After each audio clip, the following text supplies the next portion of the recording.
More to mention also on Bruno Guimarães, guys. Another story I told you over the last 24 hours, bid from Arsenal. So important story, because Arsenal sent a proposal of £55 million to Newcastle, rejected, no intention to accept from Newcastle, and Newcastle also told Arsenal and the agents of the player they don't want to entertain any bid, they don't want to negotiate.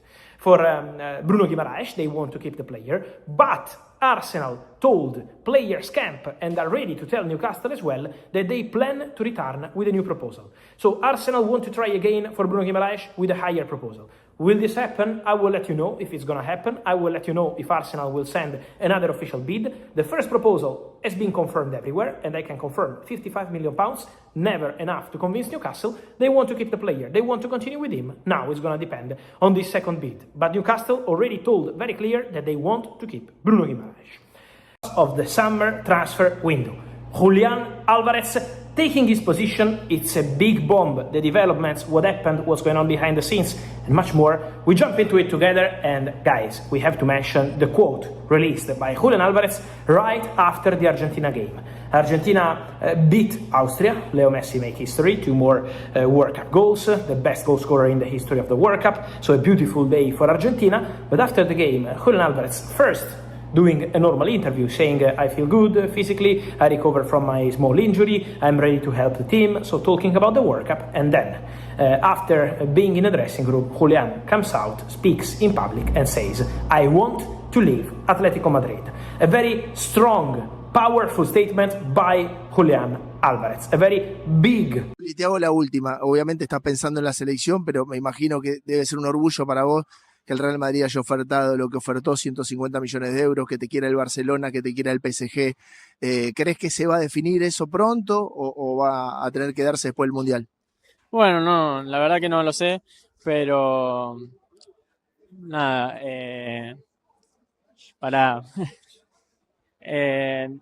creo que no es momento para hablar de esto, pero tampoco puedo esconderme ni hacerme el otro. La verdad trato de ser una persona honesta y yo hablé con la gente del club, con los que tenía que hablar y... Si sea algo bueno te vas. ¿Qué crees que pasa? No, creo que lo mejor para todos es una transferencia y quiero cumplir mi sueño. Gracias. Players like Odegaard, I like him a lot. We have a very good team. We have to be, like I said, in our best to beat you tomorrow. What you like so much about him? He's very good with the ball, never feel pressure. He's always available to play 1-2 touch if he needs. I play against him many times, so I know him well, and I know we have to take care of him because if he's by himself, he can put us in very dangerous. I'm not even just saying it just because I love the club so much. The moment we mention Arsenal, Ian, you know what it means around the world. Everybody wants to come here and we have a really clear idea of what we are. You know, it doesn't need much convincing, and if they do, for me, it's not a good starting point. If I have to convince a player to stay or to join us to Arsenal, I am a little... Yeah. You know, it holds me back a little. It has to be, what do I have to do? I want to play for that club. It represents exactly the values, the style of play that I want. That's the kind of emotion that I want to hear at the start. And the same with the players that are here. What's your feelings? What the thing that you have towards the club? That's what really interests me. It's a very clear position. They don't want to lose Bruno Guimarães. He's not for sale. He's the talisman. And let's be honest, it would be very damning on the Newcastle United project if they lost Guimarães and Tonali in the same window. And they would have to be very aggressive in the market to replace both of those players. Andrea Berta doesn't usually waste his time on deals that he doesn't think can come off. And Arsenal did make a verbal offer through intermediaries of £55 million that was rejected by Newcastle indirectly. So let's see if we get a second Arsenal bid now for Bruno Guimarães, and let's see whether after the World Cup there's any pressure from Guimarães to leave. His demeanour, the way he normally acts, would suggest there won't be. He seems to wear his heart on his sleeve and be Newcastle through and through, a Brazilian Geordie, if you like. And I think Newcastle will take some comfort in that as well. It would be quite a surprise, I think, if Newcastle decided to let Guimarães leave as well. Yeah, I mean, I think he's your best player. So losing your best player would obviously hurt a lot.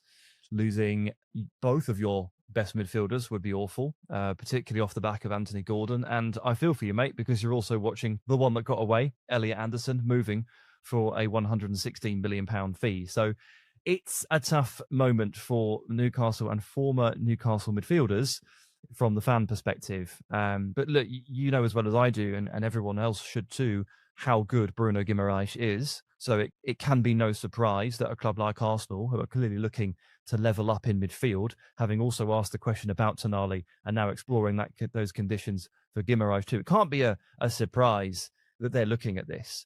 The thing is, with these situations here, like with Tonali, if Tonali goes, he'll go for a huge fee, right? If we're already talking about 75, 80 million not being good enough, then whatever the fee ends up being, I think that Newcastle will come out the better end of that because they would have made so much money on a deal.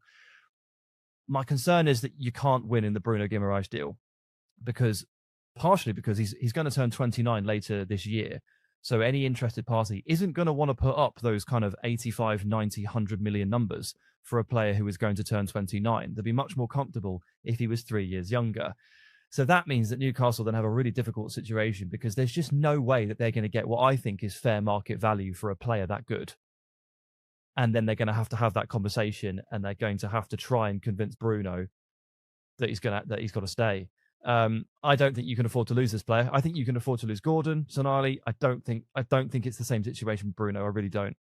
Yeah, I think you're right, and I think it's going to be a fascinating few weeks at Newcastle.